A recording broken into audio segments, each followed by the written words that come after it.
भारत की दिव्य विभूति महान संत गुरु नानक देव जी की जयंती 8 नवंबर पर अविरल टाइम्स के मृत्युंजय दीक्षित द्वारा विशेष प्रस्तुति। महान सिख संत व गुरु नानक देव जी का जन्म 1469 में रावी नदी के किनारे स्थित रायभुए की तलवंडी में हुआ था, जो ननकाना साहिब के नाम से जाना जाता है और भारत विभाजन में पाकिस्तान के भाग में चला गया। इनके पिता मेहता कालू गांव के पटवारी थे और माता का नाम तृप्ता देवी था। इनकी एक बहन भी थी जिनका नाम नानकी था। बचपन से ही नानक में प्रखर बुद्धि के लक्षण और सासामरिक चीजों के प्रति उदासीनता दिखाई देती थी। पढ़ाई लिखाई में इनका मन कभी नहीं लगा। 7 वर्ष की आयु में गांव के स्कूल में जब अध्यापक पंडित गोपाल दास ने पाठ का आरंभ अक्षरमाला से किया, लेकिन अध्यापक उस समय दंग रह गए जब नानक ने हर एक अक्षर का अर्थ लिख दिया। गुरु नानक के द्वारा दिया गया यह पहला दैविक संदेश था। कुछ समय बाद बालक नानक ने विद्यालय जाना ही छोड़ दिया। अध्यापक स्वयं उनको घर छोड़ने आए। बालक नानक के साथ कई चमत्कारिक घटनाएं घटित होने लगी, जिससे गांव के लोग इन्हें दिव्य शक्ति मानने लगे। बचपन से ही इनके प्रति श्रद्धा रखने वाले लोगों में इनकी बहन नानकी गांव के शासक प्रमुख थे।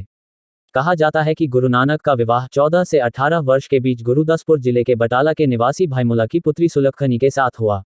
उनकी पत्नी ने 2 पुत्रों को जन्म दिया, लेकिन गुरु पारिवारिक मामलों में पड़ने वाले व्यक्ति नहीं थे। उनके पिता को भी जल्द ही समझ में आ गया कि विवाह के बाद भी गुरु अपने आध्यात्मिक लक्ष्य से पथभ्रष्ट नहीं हुए थे। वे शीघ्र ही अपने परिवार का भार अपने श्वशुर पर छोड़कर अपने 4 शिष्यों मर्दाना, लहना, नाला और रामदास को लेकर यात्रा के लिए निकल पड़े। गुरु नानक देव ने संसार के दुखों को घृणा, झूठ और छल कपट से परे होकर देखा। इसलिए वे इस धरती पर मानवता के नवीनीकरण के लिए निकल पड़े।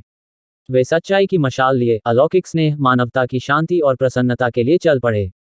वे उत्तर, दक्षिण, पूर्व, पश्चिम चारों तरफ गए और हिंदू, मुसलमान, बौद्धों, जैनियों, सूफियों, योगियों और सिद्धों के विभिन्न केंद्रों का भ्रमण किया। उन्होंने अपने मुसलमान सहयोगी मर्दाना, जो कि एक भाट था, के साथ पैदल यात्रा की। उनकी यात्राओं को पंजाबी में उदासियां कहा जाता है। इन यात्राओं में 8 वर्ष बिताने के बाद घर वापस लौटे।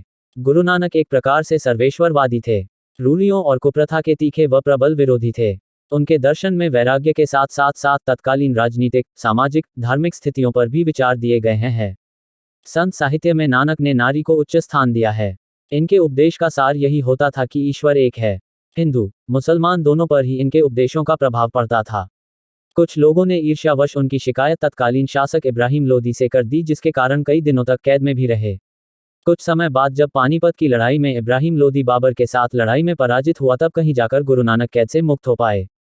जीवन के अंतिम दिनों में गुरु नानक देव की ख्याति बढ़ती चली गई तथा विचारों में भी परिवर्तन हुआ। उन्होंने करतारपुर नामक एक नगर भी बसाया था। अपने दैवीय वचनों से उन्होंने उपदेश दिया कि केवल अद्वितीय परमात्मा की ही पूजा होनी चाहिए। कोई भी धर्म जो अपने मूल्यों की रक्षा नहीं करता, वह अपने निम्न स्तर के विकास को दर्शाता है और आने वाले समय में अपना अस्तित्व खो देता है। उनके संदेश का मुख्य तत्व इस प्रकार था: ईश्वर एक है, ईश्वर ही प्रेम है, ईश्वर की दृष्टि में सारे मनुष्य समान हैं। वे सब एक ही प्रकार जन्म लेते हैं और एक ही प्रकार अंतकाल को भी प्राप्त होते हैं। ईश्वर भक्ति प्रत्येक व्यक्ति का कर्तव्य है। उसमें जाति, पंथ, रंगभेद की कोई भावना नहीं है। 40वें वर्ष में ही उन्हें सद्गुरु के रूप में मान्यता मिल गई। उनके अनुयायी सिख कहलाए। उनके उपदेशों के संकलन को जपजी साहब कहा जाता है। प्रसिद्ध गुरु ग्रंथ साहिब में भी उनके उपदेश और संदेश हैं। सभी भारतीय उन्हें पूज्य मानते हैं और भक्तिभाव से इनकी पूजा करते हैं। कवि ननिहाल सिंह ने लिखा है कि वे गुरु नानक देव जी पवित्रता की मूर्ति थे, उन्होंने पवित्रता की शिक्षा दी। वे प्रेम की मूर्ति थे, उन्होंने प्रेम की शिक्षा दी। वे नम्रता की मूर्ति थे, नम्रता की शिक्षा दी। वे शांति और न्याय के दूत थे, समानता और शुद्धता के अवतार थे। गुरु नानक जी ने संदेश दिया कि वही सर्वश्रेष्ठ ईश्वर, सबका परमेश्वर है। गुरु नानक जी के दर्शन, उनकी शिक्षाओं और गहरी अंतर्दृष्टि के बारे में बहुत कुछ लिखा गया है। संत गुरु नानक मानव रूप में एक ईश्वरीय आत्मा थे।